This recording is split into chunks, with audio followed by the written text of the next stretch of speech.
This is News 25 with Deanna O'Donnell and Unette Gentry. News 25, local news you can count on. News is brought to you by J.K. Nelson Law. Call 727-9900 today for your free consultation. If you need a lawyer, you need Nelson. This segment of the news is brought to you by Silver State Health, bringing quality medical and psychiatric care to Pahrump. Call 775-505-1214 for an appointment. Welcome to KPVM TV. I'm Deanna O'Donnell. And I'm Unette Gentry. Happy Mardi Gras. Thank you for joining us this Fat Tuesday, February 16th. Well, Nye County is asking that people do not approach or feed the wild horses that have been coming into town for the past year in the neighborhoods and on the streets of Pahrump. It not only endangers the horses, but it endangers you and travelers alike. It's dangerous and illegal to feed, water, or pet the wild horses. They are not tame, according to Nye County, and you can they behave as large, wild animals do, causing significant injury to people. Do not approach the wild horses. And once again, they want to remind you, if you feed them, it is illegal, and it encourages them to come into the populated areas. The horses, they say, will often enter the roadways, causing injuries or death to the occupants of the vehicles and themselves. And of course, those fines are involved. They say in the past, several wild horses and burros have been hit or killed and sustained injuries, leading to euthanization. The animals can wander onto the road, creating a safety hazard to themselves and motorists.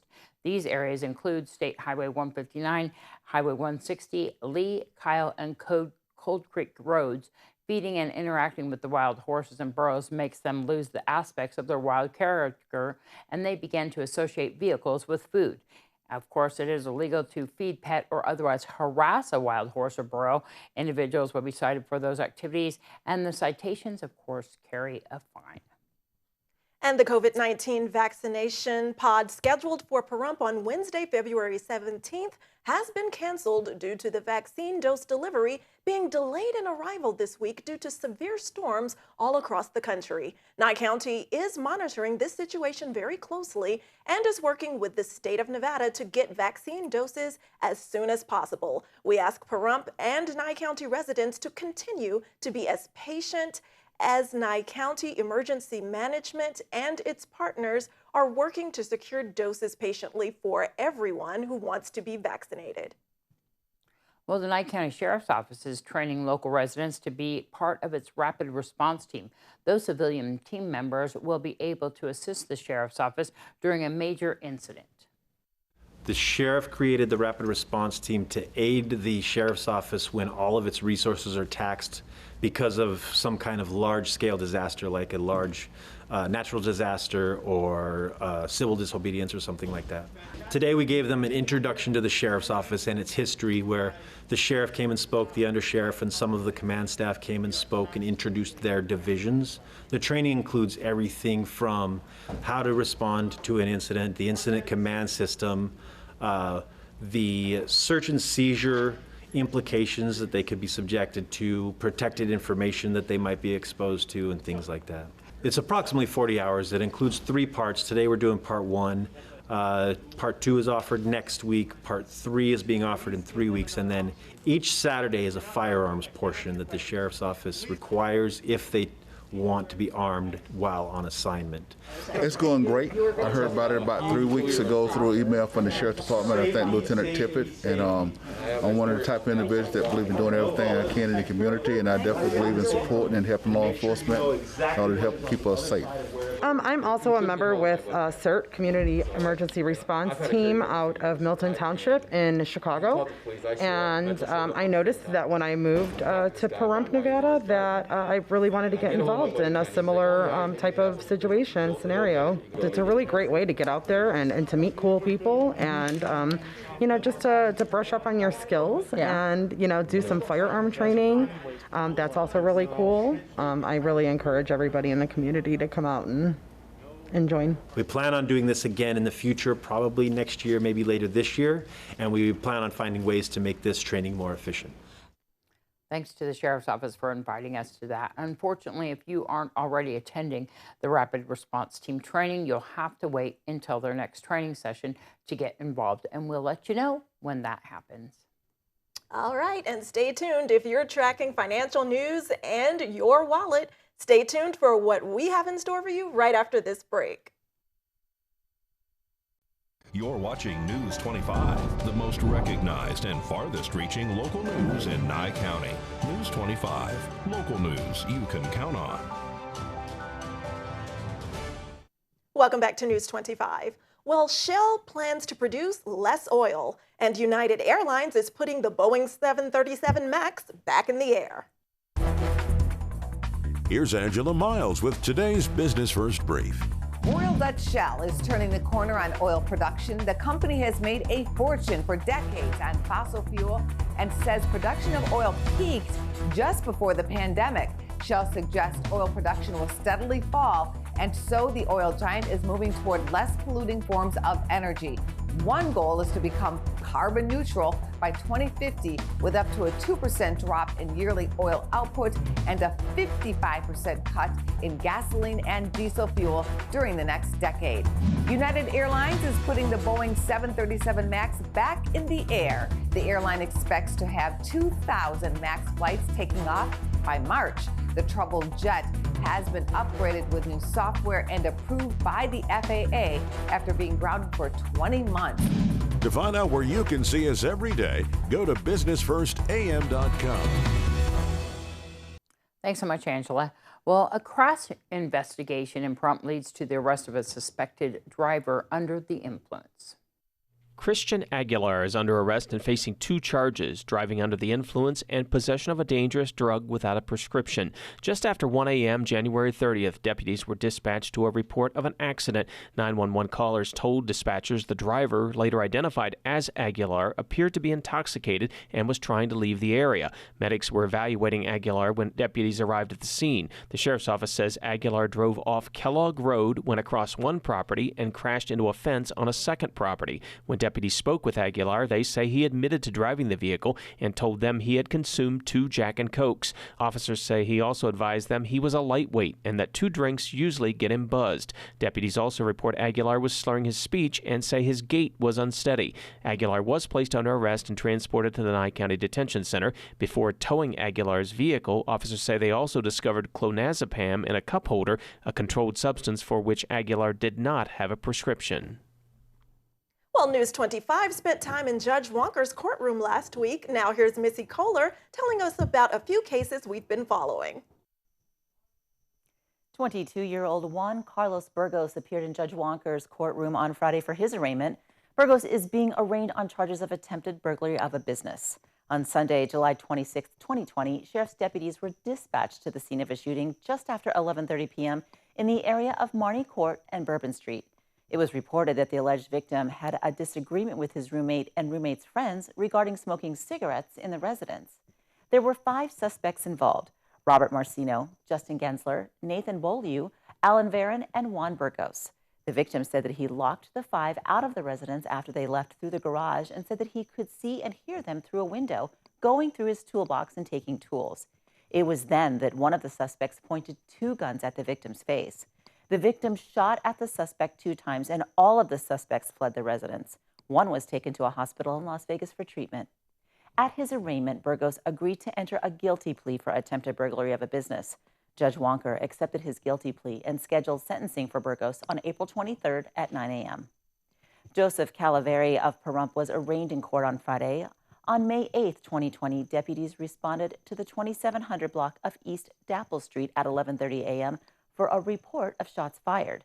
When they arrived, deputies discovered that Cavallari had allegedly fired numerous rounds into a neighboring home. The incident was allegedly brought on by a year-old conflict between the 2 neighbors. Cavallari refused to answer the door, and deputies negotiated over a loudspeaker until Cavallari ultimately exited the residence. Cavallari was charged with discharging a firearm into a structure. He entered a guilty plea and has agreed to pay restitution, and the state will not oppose probation. Sentencing for him will be on April 16th at 9 a.m. And appearing in court on February 19th for arraignment is Daniel Dalmas. Dalmas was arrested in November of 2020 for animal abuse after a local veterinarian asked deputies to perform a welfare check on 2 kittens that were treated for serious injuries to their mouths.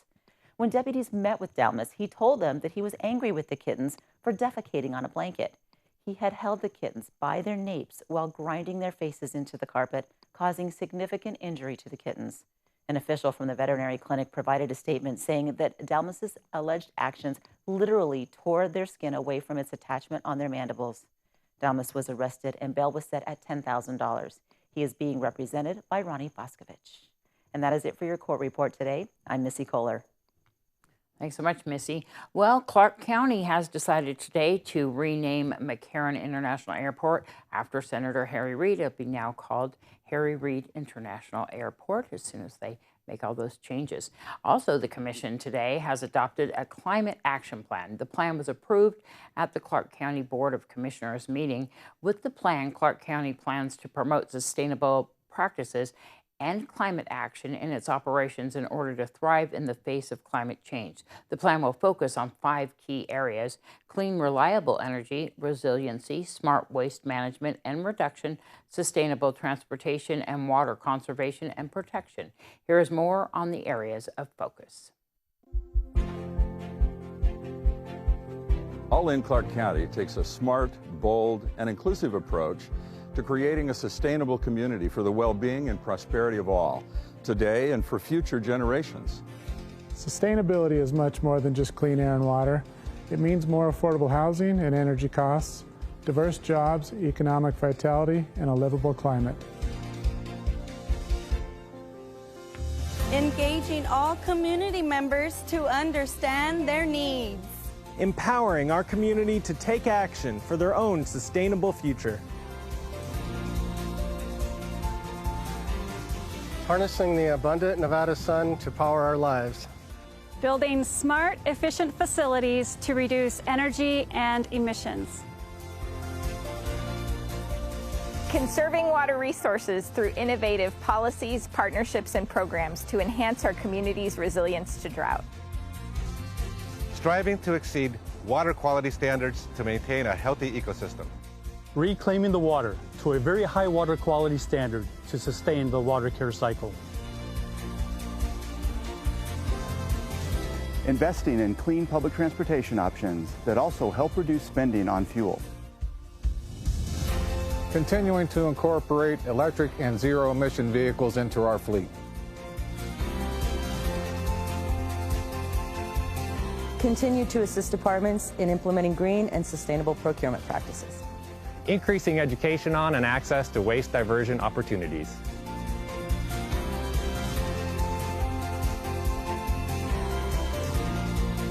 The Clark County Sustainability and Climate Action Plan will map out how we get there. Clark County is many things to many people, but at our core, we are bold and resilient.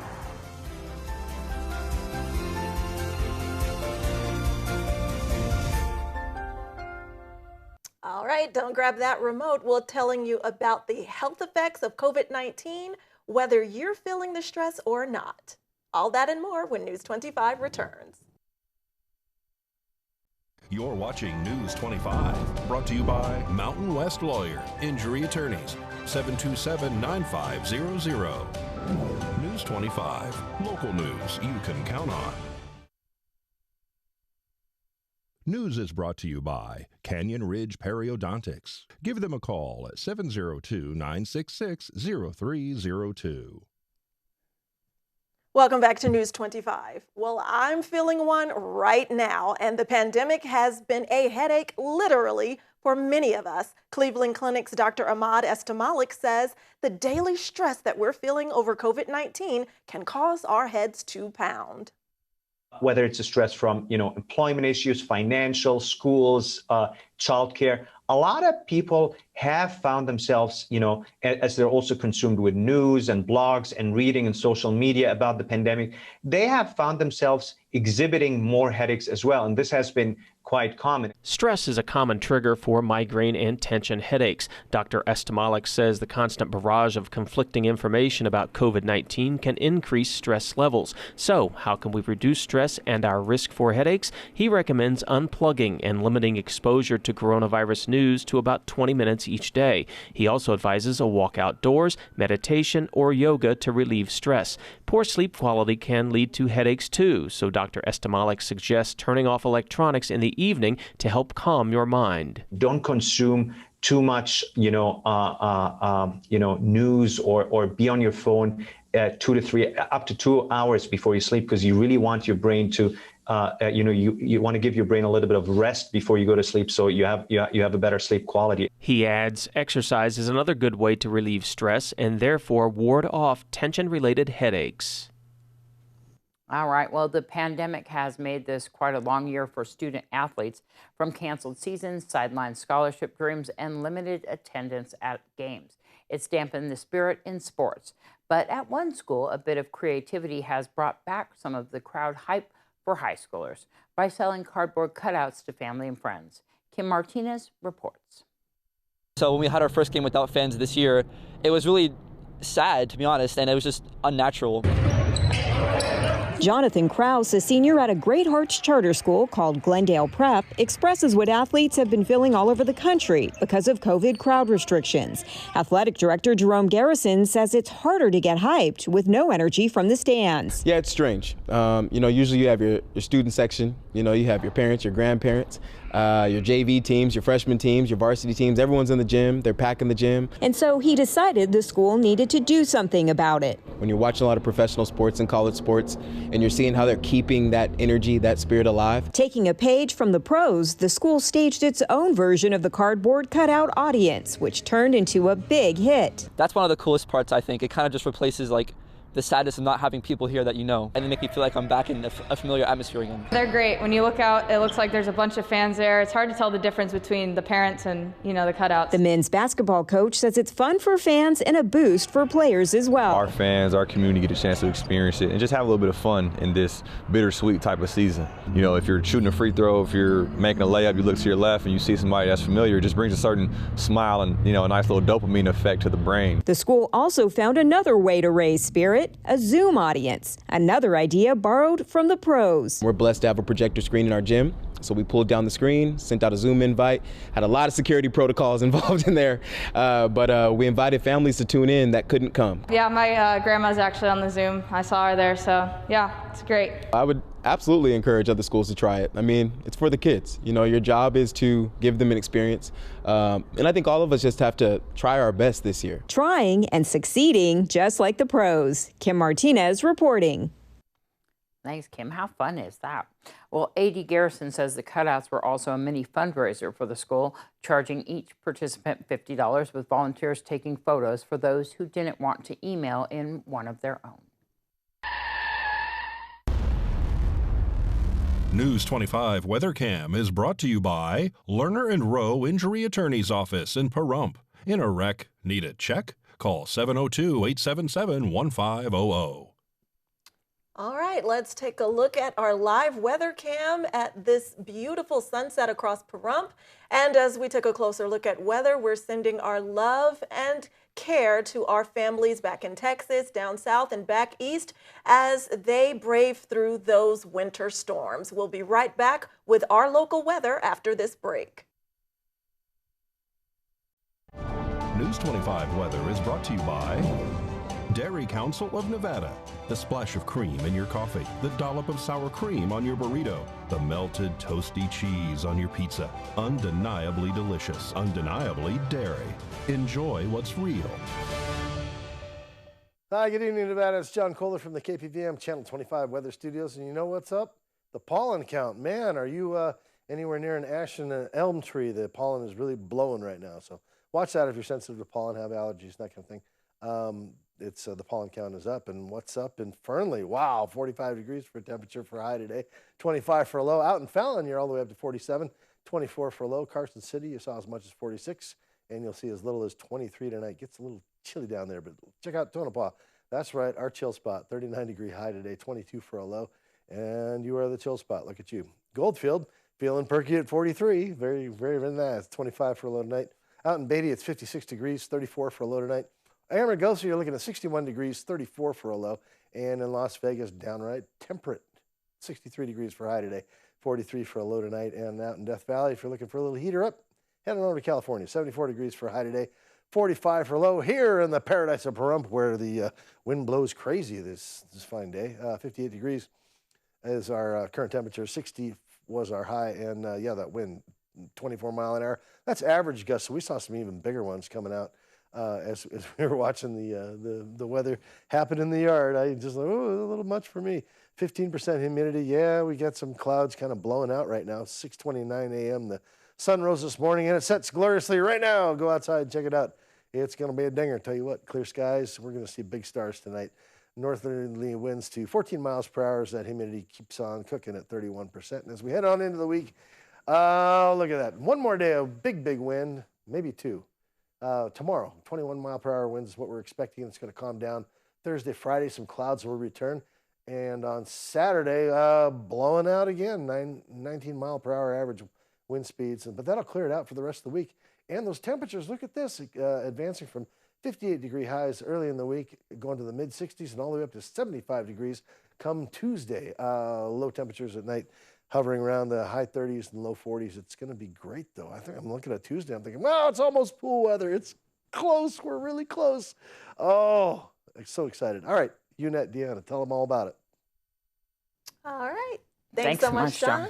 And we want to remind everybody, of course, there's some shortage on the vaccines happening here in Nye County, and they're also talking about Amargosa having some shortages. Hopefully that'll catch up soon enough. And if you want more information on how to book an appointment, you can go on nyecounty.net and book your own appointment. They recommend that you go on Thursdays to nyecounty.net and book your own vaccine appointment because it says oftentimes that they're all booked up. Of course, Medicaid is offering rides to your vaccine appointments, 844-879-7341. You can also, of course, call Pahrump Regional Transportation or the Pahrump Senior Center to get a ride to your vaccination. If you need any extra help, you can give us a call here at KPVM TV, 727-9400, extension 201, and we'll help you get all booked up and try to get you your vaccine. And as you're waiting for your vaccines to lift your spirits this Mardi Gras, try to go online and look at some of the Yardi Gras images. That's right, Yardi Gras means that the residents of New Orleans and other revelers are decorating their porches, and they look like the floats that would be going down the street. So you can still walk up socially distanced and grab some beats from 6 feet away. There you go. That's going to wrap up this edition of News 25. I'm Deanna O'Donnell. And I'm UNet Gentry. Laissez bon temps roulé. Good night. Good night.